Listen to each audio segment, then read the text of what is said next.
खुलुमबाय दिनैनि खौस्टुडियो आं प्रणय दैमारि दिनैनि गाहाय रादाबफोराव दङ दिपेन बर'आ बुंदों कार्बि आंलंनि बर'फोरनो गुसुं समनि गेजेरावनो STH होथारनांगौनि थाखाय एबसुआ मावनांगौ खामानिफोरखौ मावगासिनो बर'फ्रा खौसे जाब्लानो जेरावबो देरहासार जानो हागोन बुंदों डक्टर प्रेमानन्द मोसाहारि गोब्राब बुब्लिब्लाबो एबसुआ बर' बिजोंनि थाखाय गसंथाना थानांगोन डक्टर रनज पेगु बिजनीनि बारग' MLA कमल सिंह नार्जारिया UPPL आव हाबबाय भारताव पेट्रल डिजेलनि बेसेना जारिमिन सोरजिनायनि लामायाव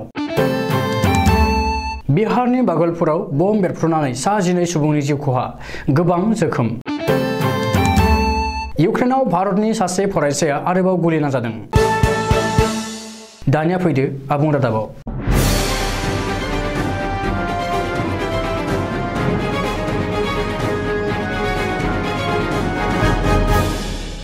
कार्बि आंलं जिल्लानि लांहिन टाउननि हाजोआरि फोथाराव खुंजानाय एबसुनि 54थि थान्दै जखन्थाइनि नैथि साननि हाबाफारि बादियै दिनै फुंबिलिनि गोथार आरजखौ जागायनानै एबसुनि गोथार फिरफिलाखौ बिरहोयो एबसुनि आफादगिरि दिपेन बर'आ आफादनि फिरफिला बिरहोनाय हाबाफारिजों लोब्बा लाखिनानै गावनि बिबुंथियाव दिपेन बर'आ बुंदों दि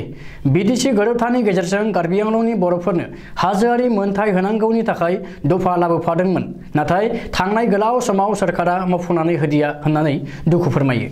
बेनिखायनो बिटिआर गोरोबथानि गेजेरजों बै एखे दफाखौनो फिन लाबोफानाय जादों आरो बे खेबाव बिटिआर गोरोबथा बादियै कार्बि आंलंनि बर'फोरनो हाजोआरि मोनथाय STH खौ गुसुं समनि गेजेराव होनो एबसुआ मावनांगौ खामानिफोरखौ मावगासिनो दङ होननानै दिपेन बर'आ गावनि बिबुंथियाव रोखायै बुंथियो एबसुनि 54थि थान्दै जखन्थाइनि नैथि साननि फुंबिलिनि थिखानाय हाबाफारि बादियै बड'लेण्ड मुंख्लंफोरनो बिबारखौ बावजेनो एबसुनि बोसोनगिरि खुंख्रा स्वर्गियारि बर'नि गेदेमा अलंबार सुबुंफोरखौ मान बावनानै आलारि बाथि सावनाय हाबाफारियाव आलारि बाथिखौ फोजोंजेनो साहित्य अकादेमि बान्था मोनगिरि डक्टर प्रेमानन्द मोसाहारिया आलारि बाथि फोजोंनायजों लोब्बा लाखिनानै थांनाय गोलाव समाव हारिनि मोनथायनि थाखाय सोमावसारनानै गावनि जिउखौ बावलांनाय साफ्रोमबो जोहोलाव जोहोलावजोमोनखौ गोसोखांनानै बिथांमोननि सार्थआव हारिनि मोनफ्रोमबो आफादनि दैदेनगिरिफोरखौ खौसे जानो थाखाय डक्टर प्रेमानन्द मोसाहारिया खावलायो बेजों लोगोसेनो बर'फ्रा खौसे जाब्लानो जेरावबो देरहासार जानो हागोन होननानै डक्टर प्रेमानन्द मोसाहारिया गावनि बिबुंथियाव बुङो गोब्राब बुब्लिब्लाबो एबसुआ बर' बिजोंनि थाखाय गसंथाना थानांगोन एबसुनि 54थि थान्दै जखन्थायाव बाहागो लानानै बे बाथ्राखौ बुंदों आसामनि सोलोंथाइ मन्थ्रि डक्टर रनज पेगुआ मख'नो गोनांदि कार्बि आंलं जिल्लानि लांहिन टाउननि हाजोआरि फोथाराव सानथामनि मेहेरगोनां हाबाफारिजों खुंफुंजागासिनो थानाय एबसुनि 54थि थान्दै जखन्थाया दिनै नैथि सानाव आगान होबाय थिखानाय हाबाफारि बादियै मिरु एबसुनि लेङाइ आफादगिरि खोरोमदाव औवारिया मासि लानानै सामलायनाय गोदान सोलोंथाइ बिखान्थि 2020 आरो बिमा रावनि बिजोंजों गुन गोनां सोलोंथाइखौ जौगाहोनायाव जुजिनां बिथिं आयदानि सायाव गेवलां सावराय मेलनि बेखेवगिरि महरै बाहागो लाफैयो आसामनि सोलोंथाइ मन्थ्रि डक्टर रनज पेगुआ सोलोंथाइ मन्थ्रि डक्टर रनज पेगुआ बेखेवगिरि आलासि महरै बाहागो लानानै गोदान सोलोंथाइ बिखान्थि 2020 आरो बर' बिजोंनि सायाव बिबुंथि लाखिनानै गोब्राब बुब्लिब्लाबो एबसुआ बर' बिजोंनि थाखाय गसंथाना थानांगोन होननानै गावनि बिबुंथियाव बुंथियो हाग्रामा महिलारि आरो BPF दोलोनि थाखाय आरोबाव गेदेरथार खहा चिरां जिल्लानि बिजनीनिफ्राय फैदों BPF नि खहा जानाय खौराङा 33 नं बिजनी विधान सभा बियाबनि बारग' MLA आरो BPF नि गागि दैदेनगिरि कमल सिंह नार्जारिया दिनै हाग्रामा महिलारि आरो BPF दोलोखौ नागारनानै UPPL दोलोआव हाबबाय UPPL दोलोनि आफादगिरि आरो बिटिसिनि गाहाय प्रमद बर'नि नुजाथिनायाव दिनै कमल सिंह नार्जारिया UPPL दोलोआव उदाङै जयेन खालामदों मिथिनो हानाय बादिब्ला 33 नं बिजनी बियाबाव लान्थ्रियै थामथि खेबनि थाखाय MLA महरै सायख'जानाय कमल सिंह नार्जारिनि आंगो जोनोम गामि खोला गारगावनि सद्भावना भवनाव बानजायनाय हाबाफारिनि गेजेरजों UPPL आरो बिटिसिनि गाहाय प्रमद बर'आ बारग' MLA कमल सिंह नार्जारिखौ UPPL दोलोआव बरायनानै लायो मख'नो गोनांदि बिटिआर गोरोबथानि उनाव प्रमद बर'आ माखासे चेलेन्जिं लाना बिटिसिखौ खुंगासिनो दं आरो प्रमद बर'नि खामानिफोरखौ मोजां मोननानै आरो बेखौ मदद खालामनो थाखायनो दिनै UPPL दोलोआव हाबबाय होननानै कमल सिंह नार्जारिया खौरांगिरिजों मोगा-मोगियाव बुंदों बिजनीनि रायजोफोरनि सार्थआव आं UPPL आव हाबदों होननानैबो कमल सिंह नार्जारिया बुंदों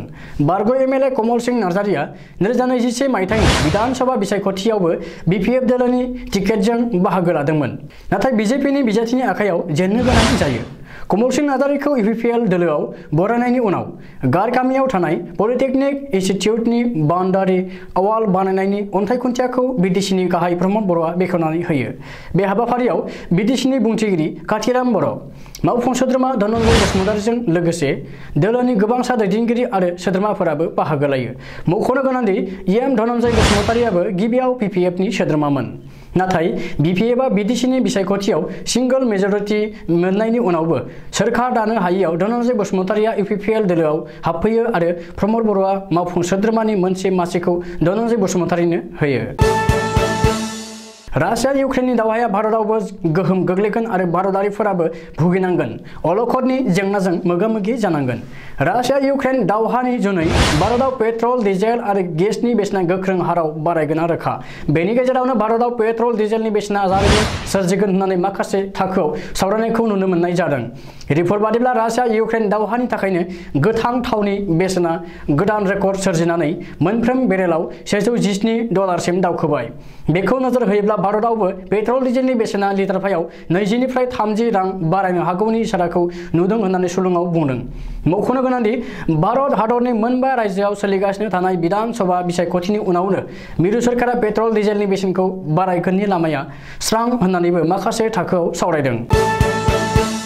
बिहारनि बागलपुराव बृहस्पतिबार खालि हरनि 11:30 रिंगायाव मोनसे फेक्टरियाव एबा पटाखा बानायग्रा कारखानायाव बम बेरफ्रुनानै सा 12 सुबुंनि जिउ खहा जादों आरो गोबां जोखोम जादों। बागलपुर रेन्जनि DIG सुजित कुमारा पुलिसनि सुलुङाव फोरमायनाय बादिब्ला बे जाथाया इलिगेलै क्रुड बम बानायनो नाजानायाव जादों होननानै सन्देह खालामजाथाव।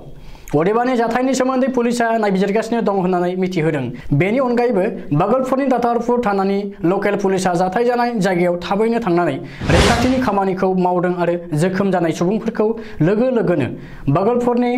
मायागन्ज हस्पिटालाव थिसनदोंमोन। अदेबानि माखासेया दासिमबो सिङाव दंबावो एबा थाबावनो हागौ होननानै पुलिसआ सन्देह खालामदों। मख'नो गोनांदि 2003, 2008 आरो 2011 आवबो बेबायदिनो बम बेरफ्रुनानै गोबां जोखोम जालांखांबाय होननानै मिथिहोदों।